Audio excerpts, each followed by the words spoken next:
मजहर अब्बास साहब, पिछले कुछ दिनों से हम जो मुज़ाकरात की एक आवाज़, एक गूंज सुन रहे हैं, हुकूमत की तरफ से भी आवाज़ आ रही है और तहरीक इंसाफ की तरफ से तो बहुत ही आवाज़ें आ रही हैं। एक हिस्सा कहता है, एक ग्रुप कहता है बात होनी है, दूसरा कहता है नहीं होनी है। आपको भी याद होगा, शायद आपने भी कल सुना हो, देखा हो कि शिबली फराज साहब जैसे ये कहते हैं कि जी बात होगी लेकिन मशरूत होगी, शराइत के साथ होगी, तो टीवी स्क्रीन पर ब्रेकिंग्स चलती हैं, लेकिन कुछ शराइत के साथ वो बात करना चाहते हैं। चंद ही घंटों के बाद रऊफ हसन कहते हैं भाई नहीं, कोई बात नहीं है, ऑफिशियल स्टेटमेंट मेरी है, कोई बात नहीं होगी, होगी तो सिर्फ इस्टेब्लिशमेंट से होगी।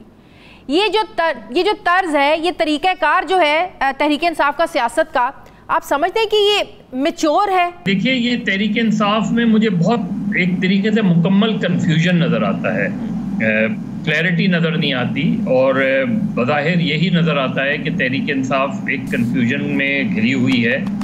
और कहीं कभी शिबली फराज साहब का बयान आता है, वो बिल्कुल मुख्तलिफ पैराए में आता है। वो कहते हैं कि पैरामीटर्स तय किए जाएं, पैरामीटर्स तो ज़ाहिर सियासी जमातों के दरमियान तय करना चाहते हैं। एक क्लियर कट चीज़ नहीं आ रही तहरीक के अंदर। अगर वो यही चलें जो रऊफ हसन साहब उनके स्पोक्समैन हैं, इंफॉर्मेशन वो हैं, मैं अगर उनकी बात मान लूँ, शहरियार आफरीदी की बात मान लूँ, तो फिर आइन और कानून की हुक्मरानी की बात ना किया करें। यही मैं बात मुस्लिम लीग नून वालों से भी कहता था, यही बात मैं पीपल्स पार्टी वालों से कि जब हम इस्टेब्लिशमेंट को इंगेज करते हैं, जब हम इस्टेब्लिशमेंट को इन्वॉल्व करते हैं सियासी मामलात में, तो दरअसल हम आइन की धज्जियां उड़ा रहे होते हैं। सही। अब आइन की हुक्मरानी का रास्ता वाया इस्टेब्लिशमेंट अगर तलाश करने की कोशिश की जा रही है, तो फिर ये बातें ना करें कि हम मुल्क में आइन की हुक्मरानी चाहते हैं। ये चीज़ें बहुत कॉन्ट्रडिक्टरी हैं। लेकिन आप समझ रहे हैं कि मौजूदा सिनेरियो में तहरीक इंसाफ इतना जोर इसलिए डाल रही है कि मामलात इस्टेब्लिशमेंट से शुरू होकर इस्टेब्लिशमेंट से ही ख़त्म होते हैं, उन पर ही जाकर बात उनकी जो है वो ख़त्म होती है। मुझे शादिया इससे कोई गर्ज नहीं है कि कहाँ से शुरू हो के कहाँ से, मैं तो आइन को सामने रखता हूँ। ठीक है। जो लोग जमहूरियत में हैं, मैं इसीलिए पिछले साल जो इक़दामात हुए, उन सारे इक़दामात को गैर आइनी समझता हूँ। मैं 8 फरवरी के इलेक्शन को एक गैर आइनी इलेक्शन समझता हूँ, क्योंकि 8 फरवरी के इलेक्शन आइन के मुताबिक नहीं हुए, सुप्रीम कोर्ट के ऑर्डर के मुताबिक हुए हैं।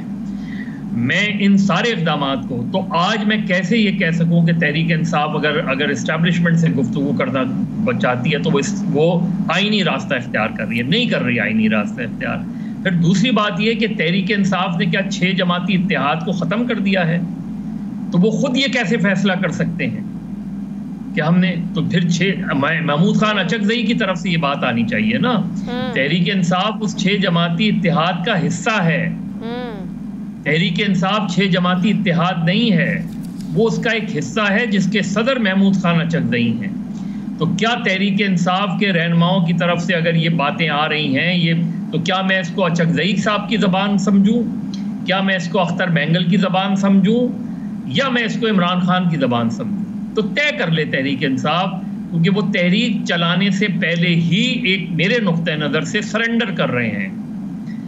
वो सरेंडर कर रहे हैं, उस तहरीक को सरेंडर कर रहे हैं जिस तहरीक की वो बात करते हैं। तो पहले तो ये तय करें, क्योंकि अगर आपने तहरीक एक इत्तेहाद बनाया है और उस इत्तेहाद में और भी जमातों को शामिल करने की बात हो रही है, तो फिर ये गुफ्तगू क्यों हो रही है, फिर ये बात क्यों हो रही है? फिर शहरियार आफरीदी साहब ये गुफ्तगू क्यों कर रहे हैं? फिर अली अमीन गंडापुर ये इस्लामाबाद में चढ़ाई की गुफ्तगू क्यों कर रहे हैं? फिर रऊफ हसन ये वजाहतें क्यों कर रहे हैं? तय तो करें कि तहरीक इंसाफ क्या एक इत्तेहाद के जरिए तहरीक चलाने जा रही है, या महज चंद जलसे करके इस्टेब्लिशमेंट के साथ गुफ्तगू करने जा रही है? लेकिन बात ये है कि ये मसला सिर्फ तहरीक इंसाफ का नहीं है। आप नहीं समझते नून लीग को मौका मिला इक़्तिदार का, किसी के कंधों पर बैठकर आने का, जो अब वो बात करते हैं राना सनाउल्लाह साहब कि आप कंधों की सियासत खत्म होनी चाहिए। फ़ायदे उन्होंने भी उठाए, फ़ायदे पाकिस्तान पीपल्स पार्टी ने भी उठाए, फ़ायदे तहरीक इंसाफ ने भी उठाए।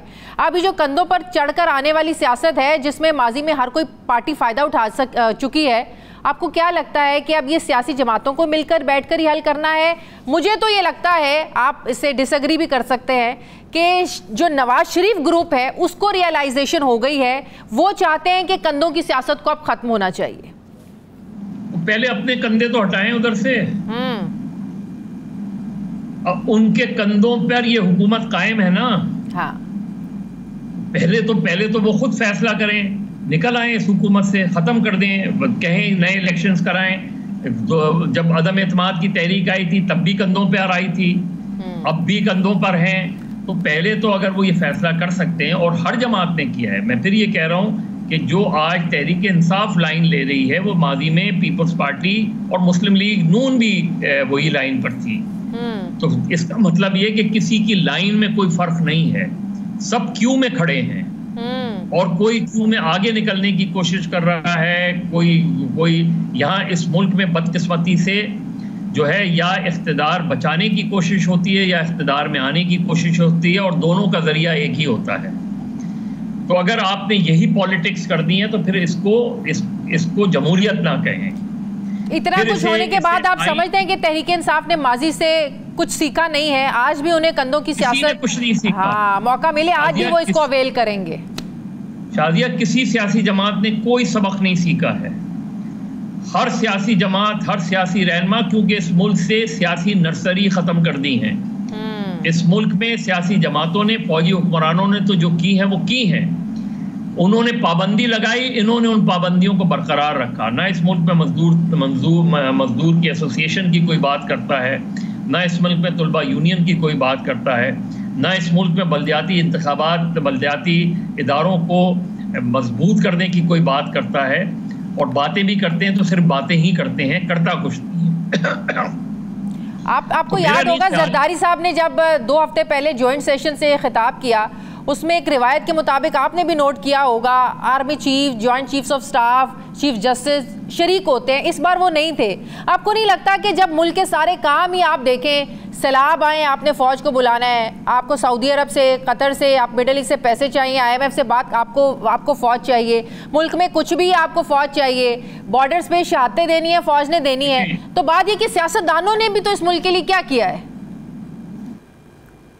इस बहस में ना पड़े, इस बहस में औरों के भी मसले मसाइल हैं। सिर्फ सियासतदानों को ही हम ब्लेम नहीं कर सकते, औरों के भी प्रॉब्लम्स हैं। लेकिन असल प्रॉब्लम यह है कि आज की सिचुएशन में तहरीक इंसाफ को ये वाज़े तौर पे बताना पड़ेगा कि ये जो बातें वो कर रहे हैं, क्या ये 6 जमाती इत्तेहाद का मौक़िफ़ है या तहरीक इंसाफ का मौक़िफ़ है।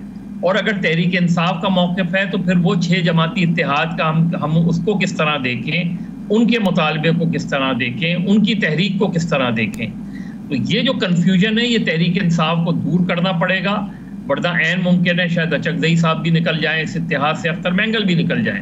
अगर आपने यही लाइन लेनी है, या ये कि वो 6 जमातों के सरबराह के तौर पे महमूद खान अचकज़ई आएँ और वो कहें कि हाँ इस्टेब्लिशमेंट से गुफ्तगू करें, मौलाना फजलुर रहमान को भी मिला लें, इस्टेब्लिशमेंट से गुफ्तगू करें, पार्लियामेंट को एक तरफ रखें, तो फिर तहरीक जो है वो इस्लामाबाद की तरफ तो नहीं जानी चाहिए, फिर लॉन्ग मार्च इस्लामाबाद की तरफ नहीं होना चाहिए।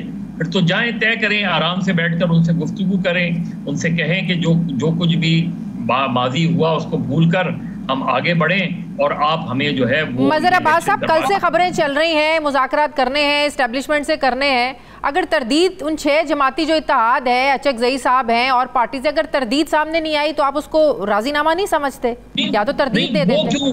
नहीं, देखिए वो क्यों तरदीद करें, 6 जमाती इत्तेहाद क्यों तरदीद करें? इसलिए कि ये तो तहरीक इंसाफ ने अपना मौक़िफ़ रखा है ना। जब 6 जमाती, मुझे नहीं पता, हो सकता है अचकज़ई साहब इस बात के हक में हो या अख्तर मैंगल, जो कि मुझे ज़ाती तौर पे डाउट है, लेकिन अगर वो हैं तो फिर 6 जमाती इत्तेहाद का मौक़िफ़ आना चाहिए ना। तरदीद का मसला थोड़ी है, कोई अचकज़ई की बिहाफ पे थोड़ी उन्होंने बात की है।